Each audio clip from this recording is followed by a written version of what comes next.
Everyone, তোমরা সব কেমন আছো? আশা করি ভালো আছো। তো আমিও অনেক ভালো আছি। আর নতুন ব্লগে ওয়েলকাম আর অনেক অনেক ভালোবাসা। ব্লগটা এখান থেকে স্টার্ট করছি। 7টা মতো বাজে। তো দেখো মানে 2-3 দিন ধরে বারবার ফোন করছিল দিয়ে আজকে হচ্ছে ও মানে 5টার সময় ফোন করে বলছে দিদি কালকে বাস চলবে না, তো আজকে আসো। তো তাড়াতাড়ি রেডি হয়ে আমিও বেরিয়ে পড়লাম। তো এখন দেখো 7টা 15 কি 10 বাজে। তো লাস্ট বাস বলাই যেতে পারে। তো দেখো রাত্রি হয়ে গেছে। আমি ফার্স্ট টাইম এইভাবে যাচ্ছি। তারপরে দেখো নেমে গেছিলাম। তারপরে মামা আমাকে নিতে গেছিলো। তো দেখো পুরো অন্ধকার, প্রায় 9টা মতো বাজে। এরকম ফার্স্ট টাইম আমি একা রাত্রিবেলায় কি মামার বাড়ি আসছি। তো এই মাত্র কেকটা নিয়ে আসা হলো, তাই আমি ভাবলাম তোমাদের সাথে শেয়ার করে দিলাম। তো দেখো তারপরে সন্ধ্যার দিকে আমরা বেলুন ফুলাতে শুরু করে দিয়েছি। আমি তো ফুলাতে পারি না, আমি ধরে আছি আর বেঁধে দিচ্ছি। ফুলাতে গেলে আমার মুখে মানে আমি পারি না বলতে গেলে এই বেলুন টেলুন ফুলাতে। তো বোনরা আরও ছিল, ওরা ফুলিয়ে দিচ্ছিলো। আর দেখো ও ফুলাচ্ছিলো আর আমি একটু বেঁধে টেঁধে দিচ্ছিলাম। তো অনেক বেলুন এনেছিল আর তোমরা দেখতেই পাবে, তোমরা কন্টিনিউ ভিডিও দেখতে থাকো।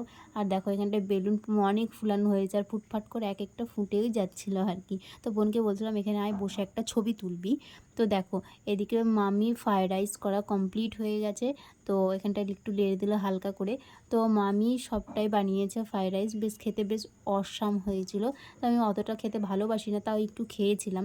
তো এদিকে বেগুন ভাজা, আলু ভাজা, গাজর ভাজা, পটল ভাজা, অনেক রকমের ভাজা এগুলো আমি করেছিলাম আর কি। আর এখানটায় দেখো ডাল হয়ে গেছে, তোমাদের সাথে শেয়ার করলাম। আর এটা হচ্ছে পাঁচ তরকারি, তো ভালোই হয়েছিল। আর এখানটায় চিকেন একটা মামা রান্না করছিল। তো তোমরা দেখো আলুটাও ভাজা হয়ে গেছে, তোমাদেরকে সবটাই শেয়ার করলাম, তোমরা দেখতে থাকো। আরে দেখো বেলুন এখানটায় নিচে ওরা বসবে আর কি, তার জন্য বললো বেলুনগুলোতে এগুলো লাগিয়ে দিতে। তো আমি বললাম যে আমি পারবো না। তো আমি একটু একটু করে চেষ্টা করলাম, ওরাও আর কি করছিল। তো অনেক রকমের রান্না হয়েছে, তোমরা দেখে নাও একটু।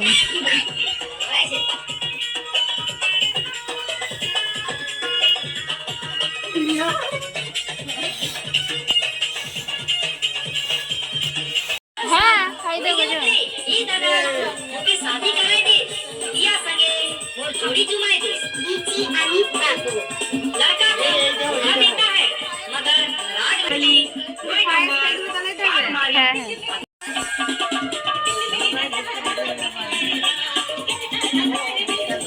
বেশি বড় করে অনুষ্ঠান করেনি, বাচ্চা বাচ্চা আর কি।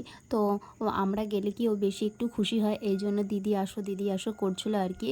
তো এখানটায় দেখো ভালোই করেছিল আর কি। তো এখানটায় মামি আশীর্বাদ করে দিল, তারপর ওকে একটা গিফট দিয়ে দিল। আর এদিকে দেখো দাদু পায়েসটা খাইয়ে দিচ্ছিলো, সব একে একে আশীর্বাদ করছিল আর কি। আর অনেকে লজ্জা পাচ্ছিলো পায়েসটা, আমি বললাম যে খাইয়ে দে সবাই একটু করে হলেও। তো সবাই খাইয়ে দিচ্ছিল, তার মধ্যে থেকে আমিও একটু খাইয়ে দিলাম, ওর বার্থডে যেহেতু এই জন্য।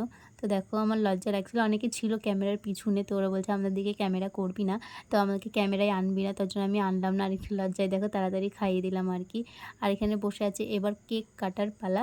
তো তোমরা ভিডিওটি দেখতে থাকো।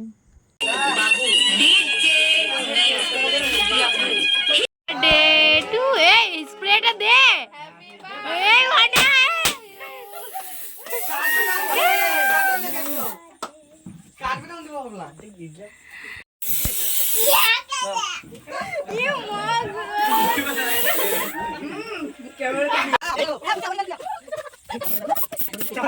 কেক কাটা কমপ্লিট হয়ে যাওয়ার পরে দেখো এখানটায় খাওয়া দাওয়া শুরু করে দিয়েছে।